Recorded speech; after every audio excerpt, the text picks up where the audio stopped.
Hello everyone, welcome to my channel. My name is Pirzada Manzoor. Today I am going to give you instructions regarding NEET examination 2021. बच्चों, अभी जो भी आपका academic schedule होगा उसको आप अभी कंटिन्यू करो। जैसे भी आप पढ़ाई कर रहे हैं उसको आप अभी कंटिन्यू करो। But today I will add some points. इन पॉइंट्स के ऊपर आपने कल आपको फॉलोअप करना है। जब भी आपका नीट एग्जामिनेशन होगा, बहुत सारे बच्चों को गाइडलाइन मिला होगा अपने टीचर्स के थ्रू, अपने कोचिंग इंस्टीट्यूट्स के थ्रू, but I will add some points. इस बार फर्स्ट पार्ट मेरा इस वीडियो का रहेगा पेपर पैटर्न। इस बार सेक्शन वाइज आपको पेपर मिलेगा, वहाँ पे section A and section B for physics. यहाँ पे आपको इस बार 35 क्वेश्चन मिलेंगे। सेक्शन ए में 35 में से आपको 35 करने होंगे। इसी तरह से फिजिक्स का सेक्शन बी मिलेगा, यहाँ पे आपको 15 क्वेश्चंस मिलेंगे। 15 में से आपको कोई भी 10 क्वेश्चंस अटेम्प्ट करने होंगे। Same as with case with chemistry, इसमें आपके सेक्शन ए में सेम 35 क्वेश्चन मिलेंगे।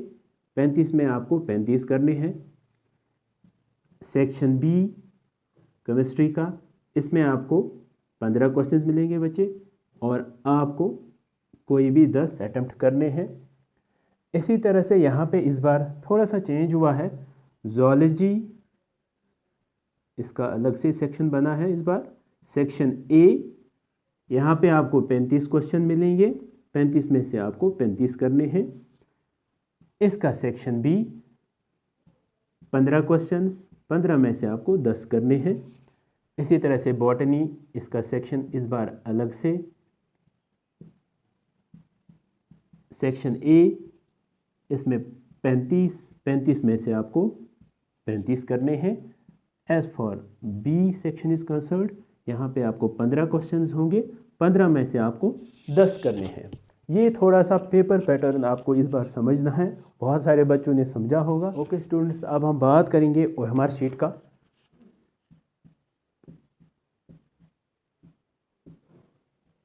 ओएमआर शीट में पहले आपको मिलेगा, you have to fill your roll number on your OMR sheet, then booklet number जो भी आपका होगा, उसके बाद बुकलेट कोड। यहाँ पे मैं थोड़ा सा ऐड करूँगा पॉइंट एक। यहाँ पे बच्चों आपने मैच करना है। सपोज अगर आपके बुकलेट का सीरीज़ ए है तो आपने ये अपने ओएमआर शीट के साथ मैच करना है। क्या मेरा बुकलेट सीरीज़ मैच हो रहा है सेम ए, और मेरा ओएमआर शीट पे भी ए लिखा है, ये आपने मैच करना है। इसके बाद आपको बॉटम पे मिलेगा, आपने अपना नाम, कैंडिडेट्स नेम, ये रनिंग में लिखना है। देन आपका thumb impression, left hand thumb impression. Then your mother's name, वो भी आपने रनिंग में लिखना है। देन फादर्स नेम, ये भी आपने रनिंग में लिखना है। ये बच्चे आपने पहले फिल करनी है अपनी डिटेल्स। बट बहुत सारे बच्चों को माइंड में कई बार ऐसा होता है कि फिल करने के टाइम, सपोज आप रोल नंबर अपना फिल कर रहे हैं ओएमआर शीट पे, आपको कोई एरर हो जाता है तो बहुत सारे बच्चे टेंशन में पड़ते हैं, पता नहीं अब मेरा सारा पेपर ख़राब हो गया। बट कोशिश करें ये डिटेल्स आप पहले अपने ओएमआर शीट पे भर लें। चाहे इसके बाद आपको कोई गलती भी हो जाएगी भरने में, बट फिर भी आपका बच्चे ओएमआर शीट चेक हो जाएगा, उसमें कोई दिक्कत नहीं आएगी वो फिर। देन अब हम बात करेंगे ओएमआर शीट की। ओएमआर शीट पे इस बार आपको सेक्शंस मिलेगी, सेक्शन वाइज होगा। सेक्शन ए, सपोज यहाँ पे आपको 35 क्वेश्चंस मिलेंगे।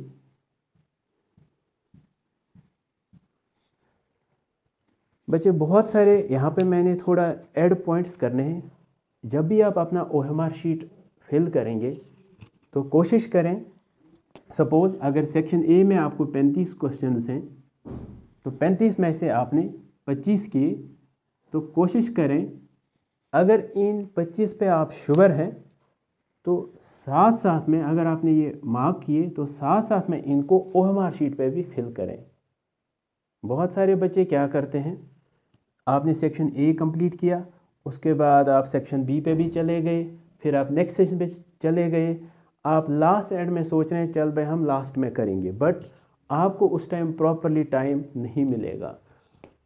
बच्चों, कैलकुलेशन के हिसाब से इस OMR शीट को भरने में 25 से 30 मिनट मिलेंगे।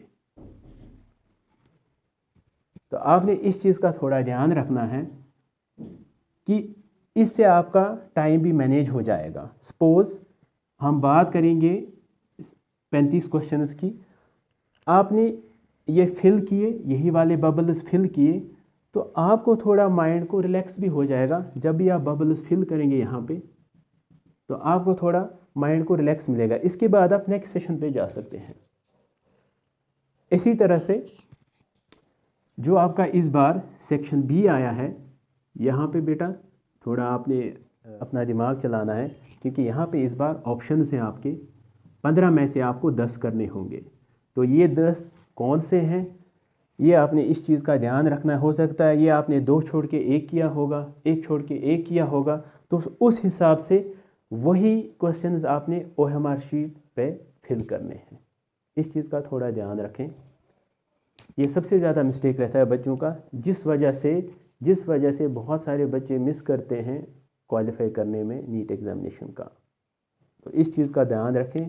और दूसरी बात, अगर किसी बच्चे को कोई टफ क्वेश्चन आएगा वो उसको लास्ट एंड के लिए छोड़ देगा, क्योंकि आपके लास्ट वाले जो 20 से 25 मिनट मिलेंगे, ये आपका सबसे ज़्यादा टाइम अच्छा मिलेगा आपके लिए। उस टाइम आपका दिमाग भी अच्छा चलता है, तो उस टाइम आप ये वाले जो आपने रिव्यू के लिए छोड़े होंगे या कोई आपको टफ आया होगा क्वेश्चन, वो आप कर सकते हैं उस टाइम।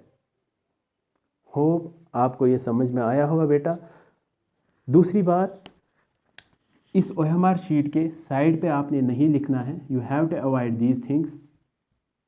आपकी शीट फिर चेक नहीं हो पाएगी। सपोज बहुत सारे बच्चे रफ यूज़ करेंगे यहाँ पे, इन चीज़ों को आपने अवॉइड करना है बच्चे।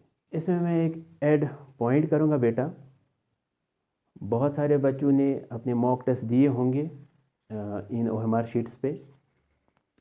एक ऐड में पॉइंट करूँगा, वो ये है कि अपनी इंटरनेट से आप डाउनलोड कर लीजिए OMR शीट्स, उनका प्रिंट आउट निकाल लीजिए, और घर में जैसे आपके एकेडमिक शेड्यूल में ब्रेक रहता है, जिस टाइम आप अपना मॉक टेस्ट देते हैं, तो इस चीज़ की आप इन दिनों प्रैक्टिस करें जब तक आपका एग्ज़ाम हो जाएगा। इस चीज़ से क्या होगा, आपकी एक्यूरेसी एग्ज़ामिनेशन तक बन जाएगी। जिस दिन आपका एग्ज़ाम होगा उस दिन आप इजीली अपना OMR शीट फिल कर सकते हैं। अब हम बात करेंगे बच्चों ड्रेस कोड का। ड्रेस कोड, इसमें आपने for both boys and girls short में याद रखना है, कोई भी मेटेलिक चीज़ आपके साथ में नहीं होनी चाहिए। No ornaments. इसी तरह से for boys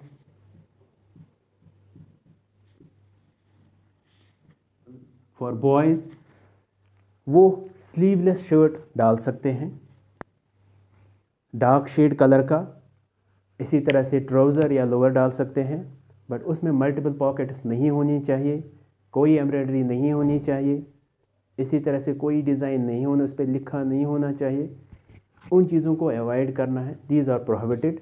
as for girls, वो कुर्ता डाल सकते हैं, लोअर ट्राउज़र डाल सकते हैं। इसी तरह से फॉर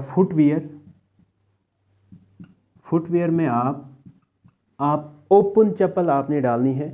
ओपन चप्पल जो होगी, हाई हील प्रोहिबिटेड है, इट इज़ प्रोहिबिटेड। इसी तरह से जो भी आपके कस्टम के हिसाब से कुछ चीज़ें डालनी हैं, सपोज़ इन सिख कम्युनिटी आपने कड़ा डालना है, कंगा डालना है, वो आप डाल सकते हैं, but you have to report before nearby verification centre. इसी तरह से मुस्लिम्स के लिए जैसे आपने हिजाब डालना है, आपने बुर्का डालना है, वो आप डाल सकते हैं, बट आपने अपने रिपोर्टिंग टाइम से पहले अपने वेरिफिकेशन सेंटर पे पहुंचना है। तो कोशिश ये कीजिए कि इन चीज़ों को अवॉइड कीजिए ताकि आप इजीली अपने एग्ज़ामिनेशन हॉल में एंट्री कर पाएंगे। नाउ स्टूडेंट्स, अब हम बात करेंगे कौन सी चीज़ें आपने उस दिन साथ में लेनी है। First is your admit card, then आपका आईडी प्रूफ, कोई भी राशन कार्ड, आपका पासपोर्ट, आपका आधार कार्ड। थर्ड वन, अपना पासपोर्ट साइज फोटोग्राफ।